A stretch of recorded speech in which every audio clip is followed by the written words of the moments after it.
kano kanya tumaze kwakira yuko umwami w'Abamugara Empire amaze kugera mu murwa, kandi rwose nta kindi kimuzanye, azanywe no kwangiza ibyacu byose, ingo zacu ndetse n'insengero zacu. None se ni ukubera iki udashobora kubibwira Siri ibigendanye n'ibi bintu? Kubera yuko ntago nizere uko ateye kose, nta nubwo nizera imikorere ye. Ku rundi ruhande barimo barabwira umwana w'umukobwa bati rwose Gikomangomakazi Joda, rwose nta kuntu dushobora kuba twahagarika Gerard. Ku rundi ruhande nanone umwami arimo arabwira umwamikazi ati umwamikazi Mahivati, nta kuntu rwose twahagarika Gerard. Gerard arakomeye n'ingabo ze, rwose uriya mugabo nta kintu atinya, nta na kimwe kiriho kuri iyi si, ndetse n'urupfu rwabwo ntago arutinya. Urumva rero ko tutamukoma mu nkokora. Ku rundi ruhande nanone barimo barabwira bati Princess Joda, uriya mugabo Gerard ntago twamuhagarika kuko rwose ni intumwa y'urupfu, nta kintu na kimwe kuri iyi si atinya. Ku rundi ruhande umwami arimo arabwira umwamikazi Mahivati ati uriya mugabo rwose nk'uko turimo kubikubwira, amadayimoni yamushyize mu ishusho y'umuntu, ariko ubundi rwose nta muntu umurimo. Niyo mpamvu rwose ubona bamwe bacitse n'intege zo kuba bamurwanya. Umugore wanjye Mahivati, kugeza na n'ubu rwose ndacyarimo gushakisha umuntu ushobora kuba yamuhagarika, ushobora kuba yagarura Rajput ku murongo, ushobora kuba wagarura izina ry'aba Rajput akarishyira hejuru. Niwe nkirimo ndashakisha. Ku rundi ruhande Joda afite ivu mu ntoki, arimo aravuga ati iri vu ndishyize imbere yawe Mana yacu, buri muntu wese ushobora kuza akaba yakangiza imitako yacu ndetse n'imana zacu, ndakurahirira kuri uriya muntu ngomba kukuzanira umutwe we. Ku rundi ruhande Gerard nawe arimo aravuga ati intara zose zo muri Rajput muri iyi minsi zigiye kuba izanjye zose, ubwami bwabo, ubwiza bwaho ndetse n'imitako yabo yose, byose biraza kuba ibyanjye. Buri kimwe cyose kigomba kuba icyanjye, kandi ndanashaka no kubatwara icyubahiro cyabo kivuye mu biganza byabo. Nzi neza ko rwose uko bivuze ariko bizagenda. Kugeza na n'ubu rwose abantu ntibarabona ukuntu ubwami bw'aba Rajput bukomeye, ariko ndavuga neza ko rwose Gerard Rudin agomba kujya hasi. Ariko Joda, uri umugore, wabishobora gute? Sinzi ko byashoboka. None se Joda, urumva wamugeza gute mu rusengero? Joda nawe ati ndabizi rwose ko abagore dufatwa nk'abanyantege nkeya, yewe ndanabizi ko bigoranye, ariko nzi neza ko bigomba gukunda.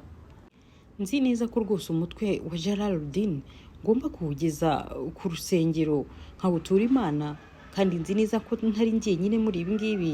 Nzi neza ko rwose ndi kumwe n'Imanakazi yacu, kandi wibuke ko Imanakazi yacu nayo ari umugore, yagiye yerekana inshuro nyinshi ko ishoboye. Kuri iyi nshuro rero nzi neza ko igiye gushyira hasi Gerard Rudin. Anko, ese biriya wabyumvishe? Iriya ni Ameri irimo kumpamagara, urimo urumva amagambo arimo aravugwa? Buryo uzi ko nta makuru nari mfite ko iri ryari itangiriro ry'inkuru, ariko se ni gute nagombaga kubimenya? Nanjye ntabwo nari nzi ko ari uku nguku aya mateka agiye kuba yatangira. Princess Joda, ni ibiki bibaye? Ni Moti agiye kwitwika ari muzima. Moti, hagarika ibyo bintu byose urimo gukora. Joda yafashe itaka rimena kuri Moti kugira ngo abashe kuba yazimya umuriro. Moti rwose oya, Moti n'ibiki ushakaga gukora? Njye mundeke ngende, njye rwose mundeke ngende. Mundeke rwose nipfire, ndumva nta kintu na kimwe rwose cyatuma mbaho. Rwose nupfa nanjye ndumva nakiyahura. Moti, njye nawe tuba hamwe, tugomba rero gupfana. Moti, kubera iki rwose ugomba gukora ibi ngibi? Moti, kubera iki utagomba kwihangana kugeza kwirangira? Kubera iki rwose wumva ugomba kwiyahura? Ni ukubera iki? Ese ni ikihe kindi nakora? Gikomangomakazi cyanjye, urabona ari ikihe kindi nakora? ko rwose namaze gukorwaho n'abanyabyaha. Urareba ugasanga ari nde ushobora kuba wazandongora akangira umugore. Nta kindi kintu nshobora kuba nakora. Rwose ndeka nipfire rwose. Moti, njyewe nawe rwose turi inshuti, kandi rwose inshuti igomba kuba iri hamwe n'iyindi. None se rwose kubera iki wumva utabaho kubw'inshuti yawe? Moti, ubaye iki Moti? Uyu munsi rwose uwakoze iri bara, uwakoze aya mahano wese agomba kubiryozwa. Kandi rwose ndamya ntashidikanya ko ibi byose byabaye, byose uko bingana, bigomba kuza kurangirira ku muryango w'Abamgal Empire. Niho bigomba kuza kurangirira. Kandi nanjye ubwanjye niyemeje rwose ko ntagomba kuza gucika intege. Nzi neza ko nanjye ubwanjye n'imbaraga zanjye zose uko zingana ngomba kuza kurwana mpaka tugeze ku muryango w'Abamgal Empire. Kandi nzi ko Imana ziri kumwe natwe. Kandi rwose uyu mugabo wabikoze nta cyubahiro akwiye, agomba gutwikwa akamera nk'uko Moti yaragiye gushya inshuti yanjye. Uyu mugabo wamuhemukiye nta cyubahiro akwiye cyo kuba yashyingurwa neza, nawe agomba gushya kumva. Ndakurahiriye aho uri hose nta mahoro ugomba kugira. Joda rero ukunda ubwoko bwe cyane ndetse n'igihugu cye, urabona ko rwose yarakaye umujinya ari wose, ndetse yiteguye nawe kuba yakinjira mu rugamba akarwanirira ubwoko bwe ndetse n'igihugu cye, cyane cyane inshuti ye magara Moti. Nubwo ari umujakazi we, ariko rwose aramukunda cyane ndetse amufata nk'inshuti ye magara. Ni muri urwo rwego rero Joda yiteguye kuba yarwana. Ku rundi ruhande Jalal ndetse na onkere we barimo barinjira mu mujyi. Jalal rero wakundaga gusenga cyane, amasaha yo gusenga arageze, nawe nibwo agiye ko yakegeriza Imana, dore ko nari mu rugamba rutamworoheye. Nubwo rwose ari indwanyi y'akataraboneka, akaba avuga ko nta mutima agira, ariko rwose Jalal iyo bigeze ku isaha yo gusenga ntashobora kuba yayiteshuka, ndetse nta n'icyamukoma mu nkokora cyatuma rwose adasara. Jalal rero wari urimo gusara yarasaye rwose, ndetse aza kugera ubwo arasoza. Barasohotse bageze ku muryango, nibwo bagiye kujya kubona babona arahagaze, ndetse ntiyagira n'ikintu avuga. Bose baramwitegereza. Nibwo rero onkle we Behram yamubazaga ati, ni ikihe kibazo Jalal? Jalal nawe aramusubiza ati, Uncle Behram, banyibiye inkweto zanjye rwose, dore bazibye, ntazo urimo kubona hano. Inkweto zawe bazibye? Inkweto kuziba burya bavuga ko ari amahirwe mabi. Ubwo rero rwose ndumva wabyihorera.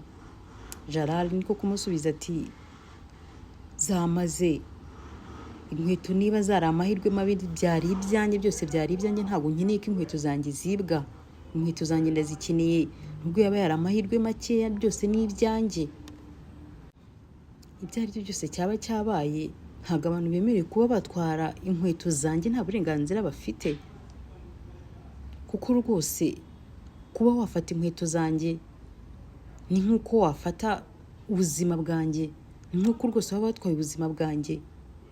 Ubwo rero rwose ntabwo biri bugarukire hano, nta nubwo binumvikana. Ntabwo ari ikintu cyoroshye kuba umuntu yatwara inkweto zanjye. Onkle we Behram niko kumubwira ati, rwose ibyo uvuga nanjye ndabyemera, niko kuri rwose, ariko se izi nkweto zawe uraza kuzibona gute muri uru rusengero rungana gutya? Kubona ko ino musigiti ari munini cyane, urabona inkweto zawe uri buze kuzibona gute? Ndaje nkwereke uburyo ki ngiye kuzibona. Nimufunge imiryango yose y'umusigiti maze mbereke icyo ngiye gukora. Uncle Behram wajya gukunda kumbaza impamvu nkunda gushyira perfume mu birenge byanjye. Uyu munsi rero nibwo akamaro k'ibyo bintu nakundaga gukora ugiye kukabona. Uwaba wibye inkweto zanjye wese araba afite perfume yanjye ku birenge cyangwa ku ntoki ze.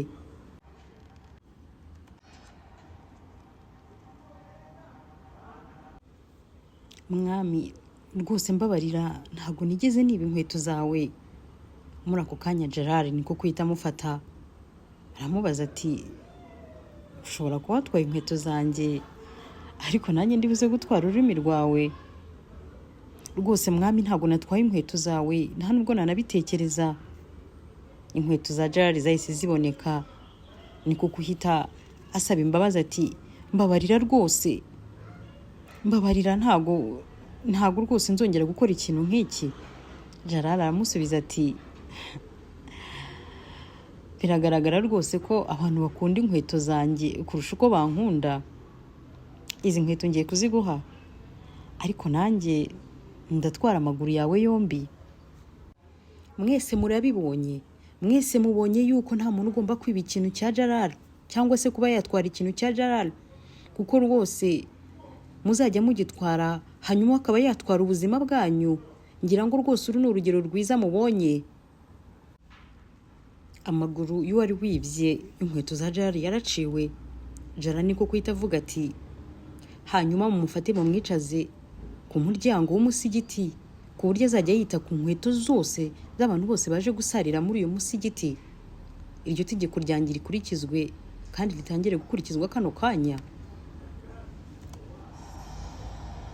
Ngahakira n'izo nkweto zanjye nazo zitware maze zibe izawe.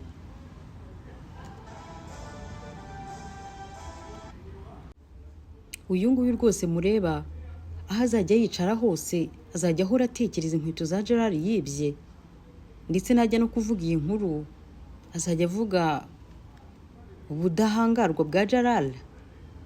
Rero ndumva ibingibi bikwiriye ko icyo ari cyo gihano agomba guhabwa ku muntu wese ugerageza kuba yakegera Gerard cyangwa se akamukorera ku kintu cye. Kuri Gerard rero kuba yarakase uyu mugabo wamwibye inkweto z'amaguru byari rwose nko kuba yakina n'igikinisho gitoya cy'umwana. Naho ku gikomangomakazi Joda, amarira ya Moti yaramuteye agahinda kurusha uko we yabona rwose hari icyamukase mu kiganza. Mana we, nimurebe Sheguni araje. Kuva Sheguni rwose ageze mu murwa, ubu nta cyiza na kimwe rwose gihari. Ubu rwose agiye kuvuga ibibi ku hazaza. Ndabizi rwose ubu ngubu turufite ibibazo, nimusenge cyane.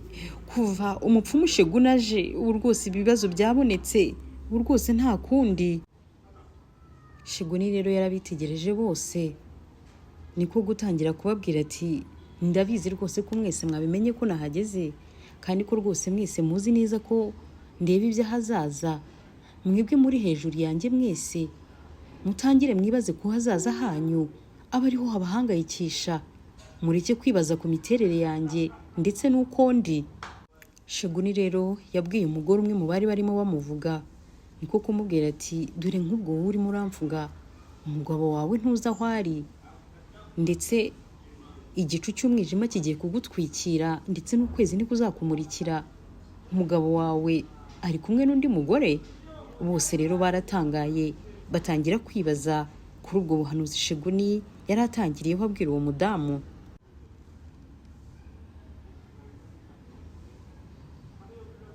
Sheguni urakaza neza, urakaza neza mu bwami bwacu rwose. Turakwakiriye, umeze neza, ni karibu rwose.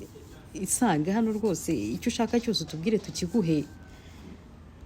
Rwose turakwishimiye cyane ko uhageze uyu munsi, cyane cyane ko uyu munsi rwose ari isabukuru ya Princess Joda.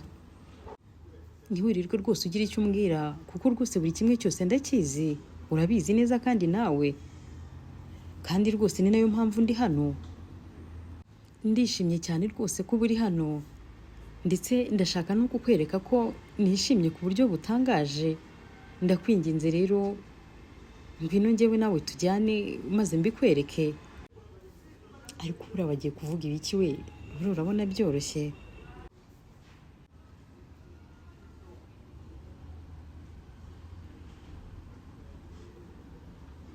ndakwinginze rwose akira ibi ngibi, nzi neza ko rwose biri bugushimishe. Amafaranga wifuza uzayabona, ariko rwose sintekereza yuko azaguha buri kimwe cyose. Rwose ndakwinginze akira ibi ngibi mbere yuko utangira kureba mu hazaza ha Joda. Nakubwiye ngo amafaranga wifuza sinzi ko azaguha buri kimwe cyose. Rwose ni impano ndimo ndaguha, ntabwo ari ikiguzi. Rwose Joda ahazaza he ni heza cyane, kandi rwose Joda azaba umwamikazi. Imana ishimwe cyane. Hanyuma se rwose watubwira ubwami umugabo wa Joda azaba avuyemo? Byaba ari byiza rwose kuko byadufasha. Ahazaza ha Joda ndetse n'ahazaza h'ubwami bw'aba Rajput bufatanye n'ubwami bw'abamugara, niho hantu rero Joda azashyingirwa. Kandi nk'uko nabikubwiye, ahazaza ha Joda ni heza, kandi rwose Joda azamenyekana mu Buhinde bwose. Ubuhinde bwose buzamuvuga imyato kugeza imyaka ibihumbi n'ibihumbi. Ibyo bintu ntabwo byashoboka rwose, ntabwo byashoboka. Ndakubwiza ukuri ko Joda afite kuzambuka amazi, isi mwaba mwarabimubwiye. Joda rero azashyingirwa na rwose n'umwami mwanga cyane muri ubu bwami bwanyu. Wowe niwe uzaba umugabo wa Joda. Ntabwo ibyo bintu bishoboka, ntabwo bishoboka. Rwose nuko nguko bimeze. Joda wawe, umukobwa wawe, azashyingirwa n'umwami w'abamugara Empire. Ubwo rero nuko nguko bimeze. Shuguni, kuri iyi nshuro rwose wakoze amakosa. Umwana wanjye, Joda wanjye ntabwo ashobora kuba yazana iryo shyano muri ubu bwami bwacu. Ongera urebemo neza, ntabwo bishoboka, ntabwo rwose bishoboka. Kuri iyi nshuro ndakwinginze Shiguni, ongera urebemo neza. Joda wanjye ntabwo ibyo bintu byamubaho. Shiguni yahise afata amasimbi maze niko kuyanaga hejuru. Shiguni yabwiye mama Joda ati, mwamikazi, ndakubwiye ngo kuri uyu munsi Joda umukobwa wari umaze igihe utabona, uyu munsi ugiye kumubona nivu mu gahanga. Icyo kize kukubera ikimenyetso cy'uko ibyo nkubwira ari ukuri. Ndetse n'umusatsi we uraza kuba rwose usambaguje, uraza kuba atari umusatsi usokoje neza. Kuri uyu munsi nibwo uri buze kubona ukuri k'umukobwa wawe uwo ari we, nibwo uri buze kumumenya. Kandi rwose ndakubwiza ukuri ko Joda azazanira ibyiza ubu bwami. Ntiwirirwe ugira ubwoba, uko niko kuri kwanjye. Ndabikubwiye kandi ntiwirirwe utekereza byinshi cyane. Humura bizagenda neza.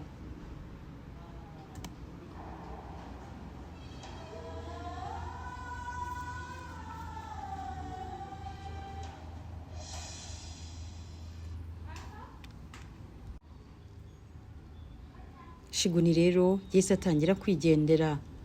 Nibwo umwamikazi mama Joda yahise agenda amwirukankaho, ari nako yari arimo ahamagara abantu ati, ndabinginze rwose mwese muri hehe? Dore Shiguni aragiye, kandi rwose ni mu muherekeze agere ku muryango. Ntabwo uyu munsi ari buze kuba ya celebratingana natwe, ni mu muherekeze. None se ni ukubera iki? Tubwire rwose impamvu natwe tuyimenye, dusobanurire tumenye ibyo ari byo. Shiguni niko kumwitegereza aramubwira ati, nubwo wowe ijisho ryawe warifunga ukarihindura ko rifunze, ukarihindura impumyi, ntabwo bivuze yuko abandi bose ariko bazabibona. Rwose isi yose izabona ukuri. Kandi kuba wakirukana Shiguni ntabwo bivuze ko bishobora guhindura hazaza. Ugomba kujya wibuka amagambo Shiguni yakubwiye uyu munsi. Ndumva ari byo by'agaciro. Nimufunge inzugi zose, inzugi zose ndashaka zifunze. Kandi umakinga sure ko uyu mugore atazigera na rimwe yongera kugaruka muri ubu bwami bwacu. Ibyo uvuga byose ntabwo bizigera bibaho, ntabwo bizigera bibaho na rimwe, ntabwo bishoboka. None se rwose ni ibiki akubwiye biguhangayikishije gutyo? Nta kintu ambwiye, nta kintu na kimwe ambwiye. Hanyuma ndashaka ko mwebwe mwese ibyabaye hano uyu munsi ko Shiguni kuba yaje akavuga ko hazaza ha Joda, ndashaka ko bizaguma hagati yanjye namwe. Ibi bintu ntibizigire na rimwe bigera kuri Joda. Ntihazigire havugwa na rimwe ko Shiguni yigeze agera hano akavuga ko hazaza ha Joda. Murimo muranyumva mwese? Umwamikazi Mama Joda Maivati yahise agenda yirukanka, niko kujya kureba hantu ya masimbi yaguye, maze atangira kuyegeranya kugira ngo asibanganye ibimenyetso byose. Ku rundi ruhande nibwo Gerard yari arimo azunguza inkota ye. Nibwo rero Sharifudin yamubwiraga ati, uyu munsi rwose ni iby'agaciro kuba nakugaburira, ariko rwose ntiwigeze ukora no ku mafunguro yawe. Ese haba hari icyabaye kitari cyiza nyiricyubahiro? Sharifudin, ntukajye umbaza ibibazo nk'ibyo.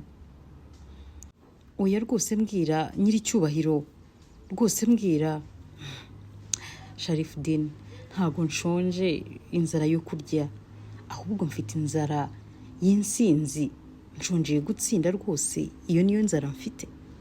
Ariko niba Fankubera amashaka kuza, nta kibazo rwose, biremewe ko uhamwakiriza ineza yawe. Sharifudin niko kuhita yubama aravuga ati, rwose nyiricyubahiro, mushobore kuba mukeneye kuruhuka, reka nigizeyo inkota yanyu. Gerard niko kumubwira ati, Sharifudin, ntuzigere na rimwe ushaka kuba wakora ku nkota yanjye, kuko inkota yanjye niyo agatangaza mu buzima bwanjye. Kandi rwose ntuzigere na rimwe utekereza ko inkota yanjye ushobora kuyikora uko wiboneye. Rwose mumbabarire nyiricyubahiro, nagira ngo rwose mbaze niba hari icyo mwakifuza kuba mwarya. Gerard n'umujinya mwinshi niko kwita afata inkota ashaka kuyimutera. Ese ubundi wafashe ibi biryo akaba ari wowe birya mbere? Sharifudin niko kumusubiza ati, none se ntabwo umwami akizera ibyegera bye noneho? Sharifudin, nkusabye kurya, ntabwo nkusabye kuba wabaza ibibazo. Fata rwose ukuguru kw'inkoko maze ukurye nawe.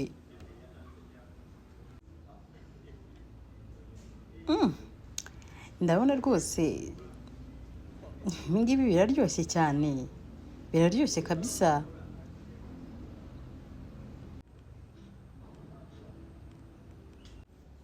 Ntiwigeze ushuna bwa mbere ku byo naguhaye? Uzi neza ko umubiri wawe wakabaye urambitse hariya? Sharifudin niko kumusubiza ati, ndabizi rwose ko ubuzima bwanjye bushingiye mu biganza byawe rwose nyiricyubahiro. None se mwakifuza kuba mwakinjira mu ngoro mu gihe mwaba mumaze gufungura? Ibintu byose rwose nabitunganyije biri ku murongo. Ntabwo nshaka kwinjira mu murwa rwose, ndashaka kuguma hano. Ariko rwose uri umwami. Ndi umwami, ariko mbere ya byose ndi ingabo, ndi indwanyi. Ubwo rero ngomba gushyira ibintu byose ku murongo. Sinshaka ko rwose Abarajiputi bamenye ko turi hano, kandi sinshaka ko hagira n'umuntu n'umwe ubimenya. Sharifudin, twaje hano twiteguye, ntabwo rero dushobora kuhaba ari Abarajiputi amahirwe nabo yo kwitegura.